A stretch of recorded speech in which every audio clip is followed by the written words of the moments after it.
ये तलाक की बात लोगों को पता चले, क्या फायदा? लोग तो तमाशा बनाएंगे ना। बेहतर कि ये राज राज ही रहे।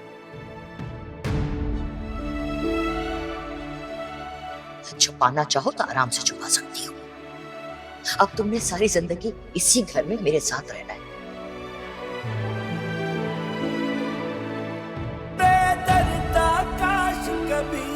जैन से मेरा टूटा हुआ रिश्ता जुड़ नहीं सकता, मगर इस घर के अलावा मेरा और कोई ठिकाना भी तो नहीं है। ना ही जैन के बाद अब कोई और आएगा मेरी जिंदगी में। जो मेरी किस्मत में होना लिखा था वो तो हो गया। कोई बर्बाद ना हो हम जैसा,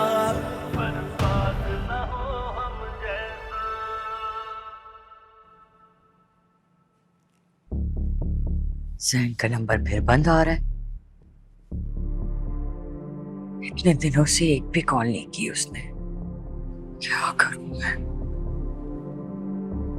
इस सारा को संभालना बहुत मुश्किल हो गया अब।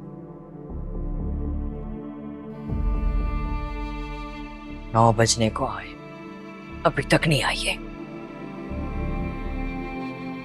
पता नहीं क्या करती फिर रही है ये लड़की।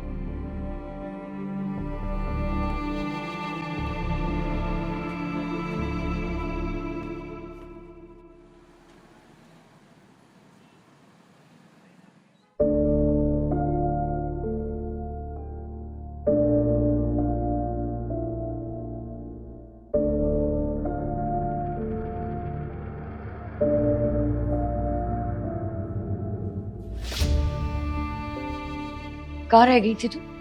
ये वक्त है वापस आने का घर। बता के तो गई थी। अब क्या 10,000 बार बताऊं आपको मैं? मम्मी आप भी ना।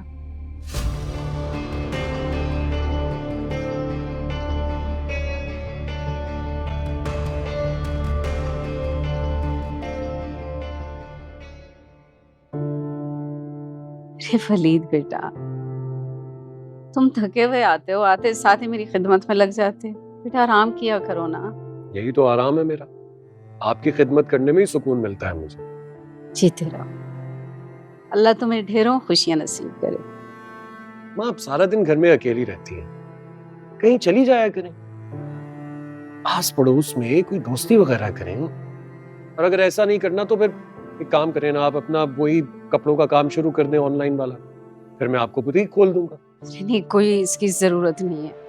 मुझे इस घर को वक्त देना है, ऊपर वाले पोर्शन को सेट करना है। खुदा का वास्ता है, वहां ऊपर वाले पोर्शन को अभी ना छेड़ें। जब मेरी शादी का कुछ सिलसिला बनेगा तो तब देख लेंगे।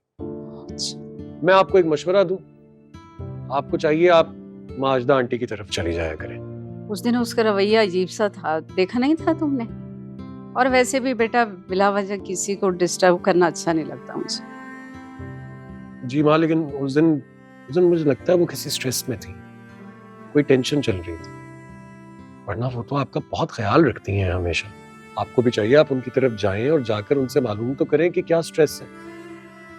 कोई ना कोई मसला तो होगा ना। और फिर अकेली औरतें हैं वहां पर, जहन भी दूर होता है। हाँ, ये बात तो तुम्हारी ठीक है। मुझे जाना चाहिए उसके पास, और उनकी अगर कोई परेशानी हो तो शेयर करना चाहिए। मुझे भी यही लगता है।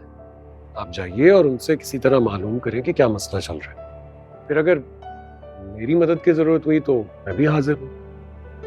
ठीक है, मैं कल ही जाती। अच्छा सुनो वलीद, वो रुकैया की भांजी की ना पिक्चर्स मैंने व्हाट्सएप कर दिया, तो मैं वो देख लेना। अच्छा माँ, देख लूंगा। अच्छा बस करो, अब जाओ आराम करो। अच्छा ठीक है।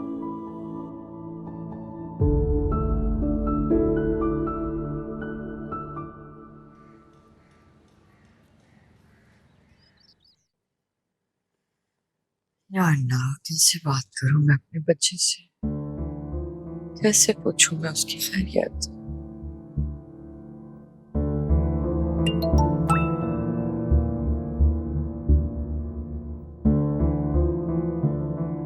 अम्मी मैं बिल्कुल खैरियत से हूँ, मगर अभी मीशा का मूड बहुत ऑफ है। वो आजकल हर वक्त मेरे साथ होती है, मुझ पर नजर रखती है और छोटी छोटी बातों पर ताने देती है। इसलिए मैंने अपना नंबर बंद रखा है। अभी मौका मिला तो ऑन किया है ताकि आपको खैरियत बता सकूं। अब जब तक हालात नॉर्मल नहीं होते मैं आपसे बात नहीं कर पाऊंगा, मगर कोशिश करूंगा कि जल्द राब्ता हो।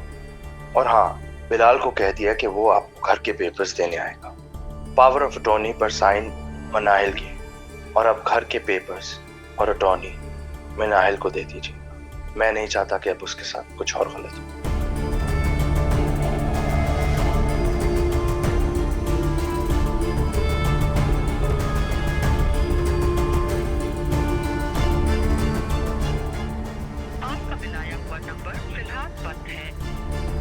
ये बंद है इसका।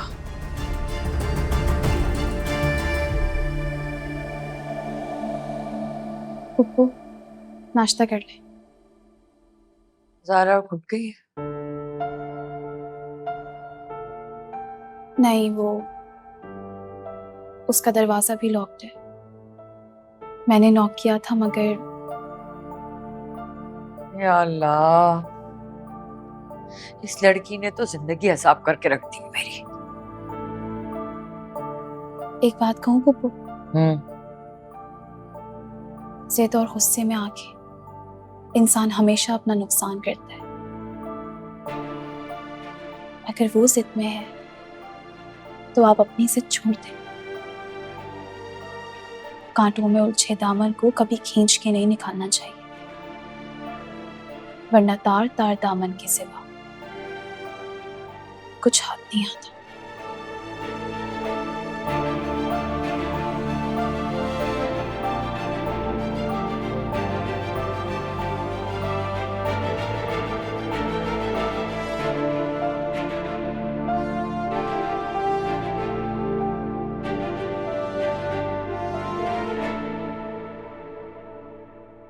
एक महीने का बोलकर 6 महीने लगा दिए, और 10 दिन से तू कल पे टाल रहा है मुझे। देर सवेर हो जाती है यार, मैं कहीं भाग तो नहीं रहा। दे दूंगा तेरे पैसे। मुझे आज और अभी चाहिए पैसे। मुझे नहीं पता, मैं यहाँ से हिलूंगा नहीं, यहीं बैठा हूँ मैं आज। सुहेल क्या गया तुझे यार? मैं तुझे कह रहा हूँ ना, अंदर बैठ के बात करते हैं। मैंने कहीं नहीं बैठना, मुझे आज ही पैसे चाहिए। तू अंदर तो चल। मैंने नहीं चलना कहीं भी। चल तो यार, कैसा दोस्त। देख, मुझे मालूम है तेरी कल वो कभी नहीं आएगी जिस दिन तू मेरे पैसे देगा। समझा कर यार, जॉब खत्म हो गई है, नया बिजनेस स्टार्ट किया है, सेट होने में टाइम तो लगेगा। तेरी पाई लुटा दूंगा। भाई मान नहीं हूं मैं, बस वक्त पूरा चल रहा है मेरा। मुझे कोई टाइम लिमिट तो बता कि कब तक देगा। देख यार, मैं भी कोई लैंडलॉर्ड तो हूं नहीं, मैं भी एक नौकरी पेशा बंदा हूं। कुछ पैसे बुरे वक्त के लिए बचा के रखे थे जो तुझे उठा के दे दिए, अब तू वापस करने का नाम ही नहीं ले रहा।